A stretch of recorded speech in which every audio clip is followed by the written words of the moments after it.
The term canopy can be used to describe many different types of structures. In ASCE 7, a canopy is referring to a cantilevered roof or awning that is attached to the wall of a building. The canopy option was introduced in ASCE 716, and so you will only see the canopy option when selecting the 2016 version and later. Go to the General tab and then click the Structure Type button, and then select Canopy.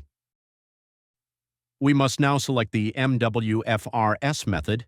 However, there is no valid MWFRS method for a canopy, and so we select None. The canopy pressures provided in ASCE 7 are only for components and cladding. Now we select the C&C method, and we see that only Chapter 30 Part 4 is a valid selection.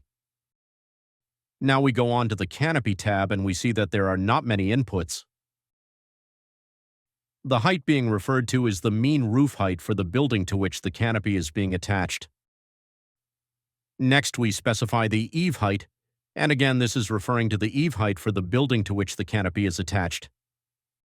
If the building doesn't have an overhang, then enter the height of the wall. You may select the C&C diagram option to graphically see what is being requested. Finally, we enter the height of the canopy itself. We will utilize the Populate button to give us one entry for every possible zone. There is one zone for the upper surface of the canopy, one zone for the lower surface of the canopy, and another zone if you want to consider both the upper and lower surfaces of the canopy combined. The specifics of the canopy analysis are better detailed in an article that can be found on our website, and that article is also linked directly in the help document.